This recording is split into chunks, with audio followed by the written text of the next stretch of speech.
Next we have Ed Saavedra, visual artist.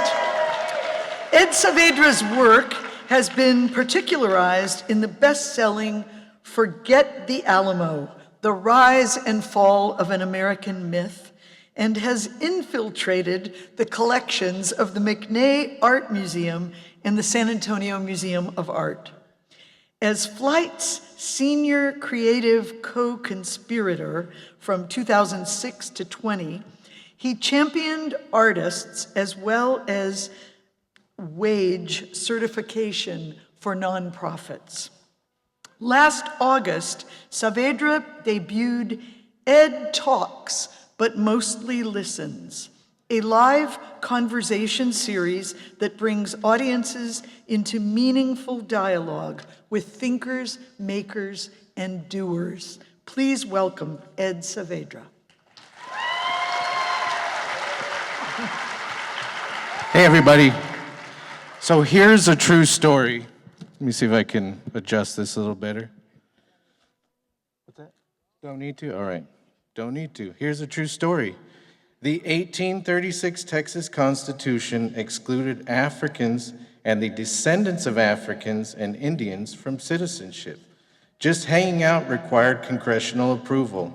From the beginning, myth and bullshit were the keys to inhabiting a frontier town whose demographic realities never align with colonial expectations. As such, newcomers should be granted a touch of grace. But if you lived here longer than 3 weeks and you still don't get that a cowboy hat is merely a sombrero folded into the shape of a taco, you are still a tourist. And we will not negotiate with tourists. But we'll show them the hallowed ground, sanctified by those who dared to imagine better possibilities for themselves, their communities, and for the least among us. And we'll pull back the layers of asphalt to reveal our radical heritage. Inspired by Kelly Lytle Hernandez and her masterwork, Bad Mexicans, I began marking coordinates on a map tied to precursors of the Mexican Revolution, like PLM founders, Ricardo and Enrique Flores Magón. Buildings get knocked down is one of the many challenges. Street names changed. Where was Vahal Garden? The beer joint abolitionist newspapermen Adolph Dewey and other feisty folk voted to declare slavery evil in conjunction with the 1854 Sangerfest. Maybe it was somewhere around there near the Alamo. We do know journalist, publisher, and bookseller Pablo Cruz had his last two-story house built here, roughly between pumps 1 and 2. He's best known for his efforts to save the neck of Sheriff Killer Gregorio Cortez and for rolling out the red carpet for the Flores Magón Bros in 1904. One site, not yet a parking lot, is this and every Thursday night a chain restaurant where animatronic guerrilla warriors lose their shit every 10 minutes. It's where the so-called Magonistas printed their first newspapers north of the border in 1904. The Magonistas rented this place where they drafted PLM party platform texts, some of which ended up in the Mexican Constitution of 1917. But it was on to St. Louis when Enrique was arrested by SAPD in the middle of Cadwalader Street for fighting off his brother's would-be assassin. Not much has changed, right, folks? Believe it or not, Eugene Victor Debs tore the roof off the Opera House on Alamo and Crockett in 1903 that was torn down in the 50s. How about a wax figure of a man 1 million Americans voted for when he ran for president from prison in 1920? Have it melting next to the bronze human traffickers. Paulina Martinez is another precursor who would go on to actively participate in the 1910 Mexican Revolution. If you toss a pizza from Papa John's into the middle of Santa Rosa Street, you do more than the city of San Antonio to mark the spot where Madero's 1910 Plan de San Luis was printed.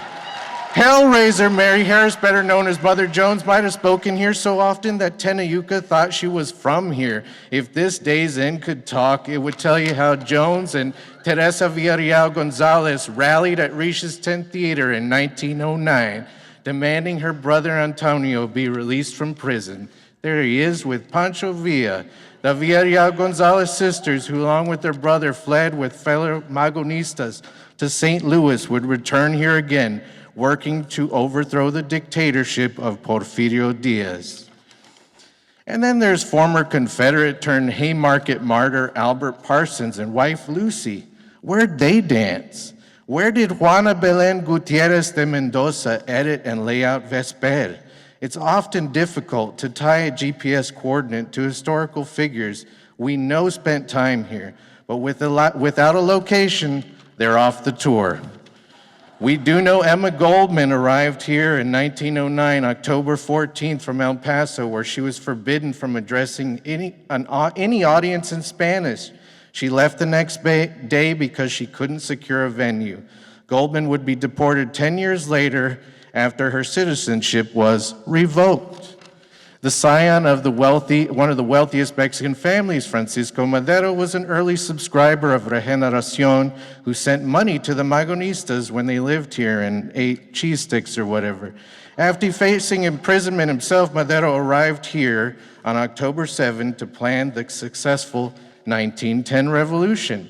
And it was here at the Hutchins Hotel, now a parking lot, the family frequently stayed.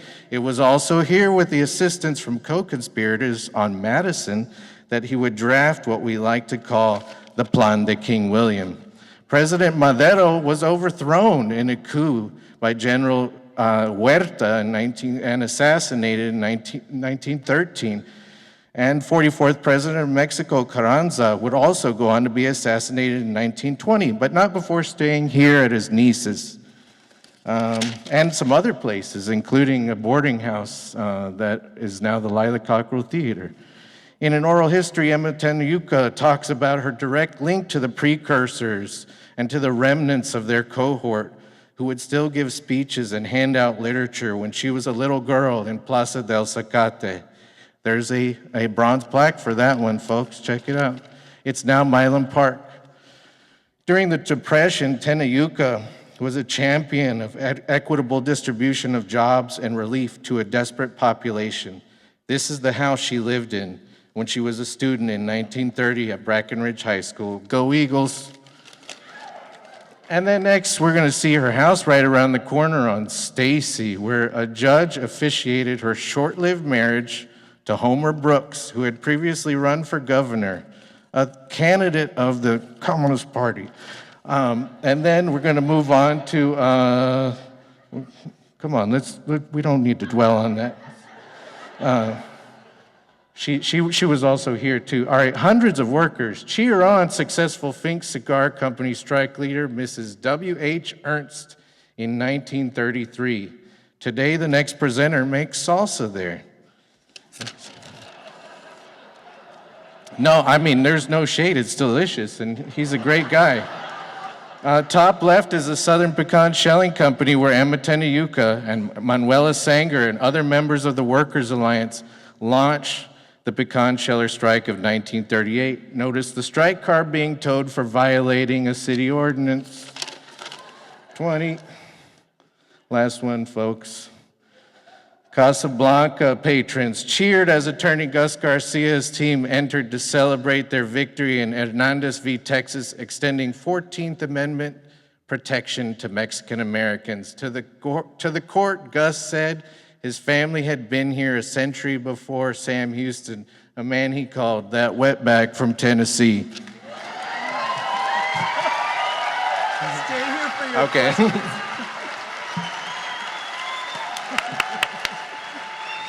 Sorry, I fucked up. No, you did not. Thank you for your care for history and justice, Ed. You are someone who really does your homework. Did you always do your homework well in school? Are you kidding me? I think I taught AP history. I taught the progressive unit, but I didn't pass. No, I didn't turn in their busy work, Naomi. And anyone here who's ever been interviewed by Ed knows what an incredibly deep listener he is, you are. How did you learn to be such a deep listener? My stepfather. Yeah? More? I guess I was around a lot of people in my tia's house. There were a lot of people who weren't exclusively family members, and everyone was welcome. There was a lot of music, there was conversation. Yeah, I don't know, it was a good environment to learn that stuff. Well, it's a gift that you give to other people. So thank you, Ed Saavedra. Thank you.